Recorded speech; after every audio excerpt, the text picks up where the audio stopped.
Did you see the draw? Yes, I did. It's okay. It's okay. It's okay. It's just a match. I know. I love you. I love you too. Kagulat World, buong Dubai nagulantang.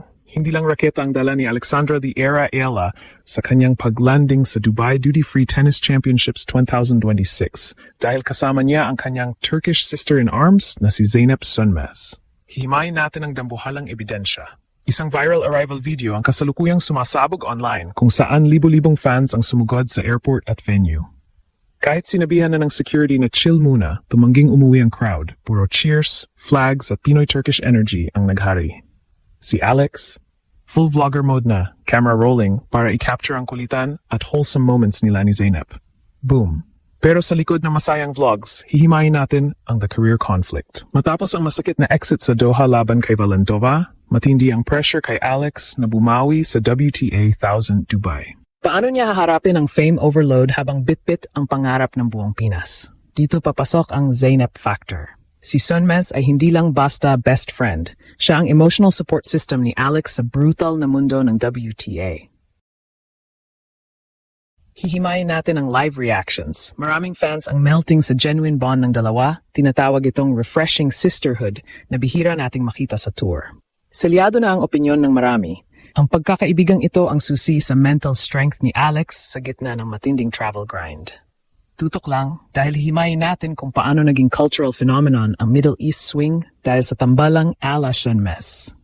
Huwag kayong alis dahil sa dulo ng videong ito, ibibigay namin ang aming fearless forecast. Ito na ba ang friendship-powered breakthrough na magdadala kay Alex sa finals? Siguraduhin na nakasubscribe ka na para sa ating Iyala Dubai Vlog updates. Ito ang ginulat ang mundo kung saan ang bawat tawa ni Alex ay saya ng buong mundo, buong Dubai nagulantang. Sa paglanding pa lang ng eroplanong lulan si Alexandra, the Era Ayala, at ang kanyang best friend na si Zeynep Sönmez, tila tumigil ang mundo sa Dubai International Airport. Hihimayin natin ang ebidensya. Libo-libong fans, halo-halong Pinoy at Turkish supporters, ang sumakop sa arrival area, bit-bit ang mga bandila at phones na naka-record. Ang airport scene na ito ay hindi nagmukhang tennis arrival, kundi isang sold-out na concert ng isang global pop star. Boom! Si Alex, na masayahin at cool lang, ay agad na nag-vlogger mode.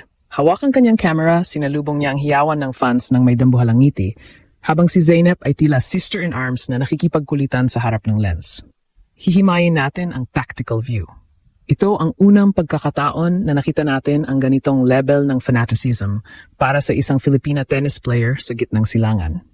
Hihimayin natin ang the conflict, public fame versus private focus. Sa kabila ng masayang vlogs at viral clips, mayroong matinding pressure na nakapatong sa balikat ni Alex. Hihimayin natin ang ebidensya mula sa social media. Matapos ang kanyang early exit sa Doha laban kay Valentova. I hope I'm doing it right. I have no idea. Wait, what is this how cool vlog is this even gonna be? How cool is this camera, right? Marami ang nagtatanong kung makaka-recover ba siya sa Dubai Duty-Free Tennis Championships. Ang conflict na hinaharap ni Alex ay ang pagbalanse sa kanyang lumalaking kasikatan at ang pangangailangang mag-focus sa kanyang career high ranking na world norm. 40. Ang dami ng tao na sumusunod sa kanya kahit sa training sessions ay selyado ng magsisilbing distraction kung hindi siya mag-iingat. Sinasabi ng mga insiders, the Ala Sönmez arrival is a double-edged sword. The energy is great, but the expectation to perform is now higher than ever. Tingnan natin ang the Pinoy-Turkish bond. Ang friendship ni na Alex at Zeynep ay hindi lang pang social media.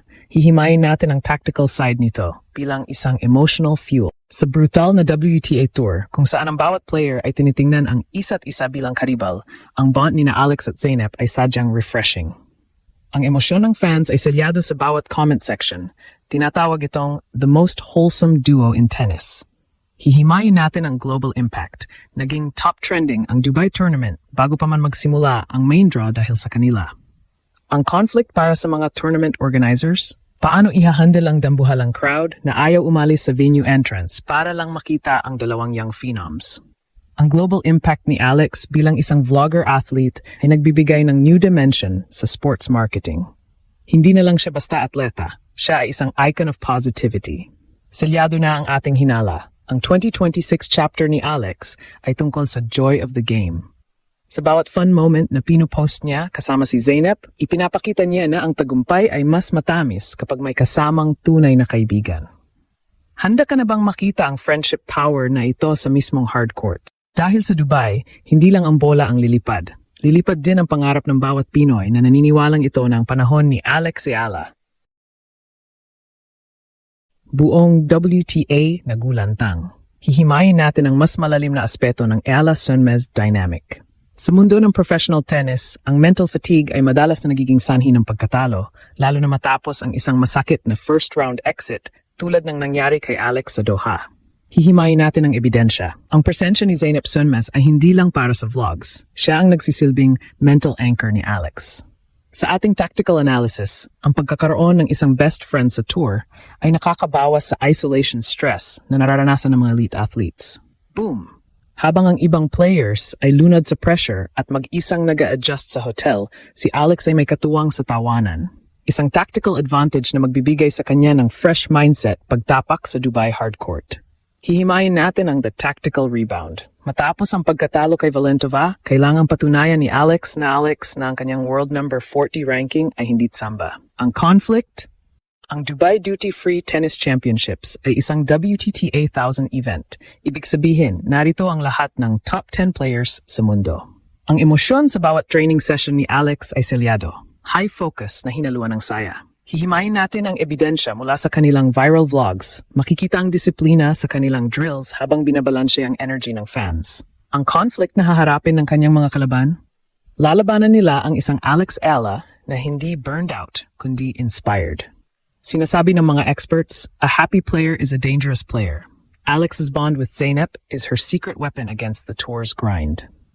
Tingnan natin ang The Scouting Report. Sino ang mga dambuhalang pader na haharang sa landas ni Alex? Hihimayin natin ang posibleng bracket. Sa early rounds, maaring makatapat ni Alex ang mga hard hitters mula sa Europe. Ngunit dito papasok ang support system effect. Sa bawat laro ni Alex, asahan na si Zeynep ay nasa player's box na sumisigaw ng suporta. At ganoon din si Alex para sa kanyang Turkish sister. Ang global impact nito, pinatutunayan nila na ang sportsmanship at sisterhood ay kayang mabuhay sa gitna ng matinding kompetisyon. Selyado na ang ating pananalig, ang Pinoy-Turkish energy na ito ay magdadala ng dambuhalang gulat sa Dubai. Ito na ang ating fearless forecast. Dahil sa emotional cushion, nadala ni Zeynep at sa gutom niyang bumawi mula sa Doha, si Alex ay magpapakita ng isang quarterfinal or deep run performance sa Dubai. Hihimayin natin ang dahilan. Ang kanyang lefty baseline game ay lalong tumatalas kapag siya ay kumpiyansa at masaya. Ang conflict para sa WTA Giants? Hindi nila inasahan na ang isang vlogger athlete ay magkakaroon ng ganitong klaseng bagsik sa loob ng court. Pinas, ang ating reyna ay hindi lang naglilibang. Siya ay nag-iipon ng lakas para sa isang dambuhalang pasabog. Handa ka na bang makita ang bunga ng friendship-powered campaign na ito? Dahil sa bawat palo ni Alex, damang-dama natin ang saya at pag-asa ng buong nasyon.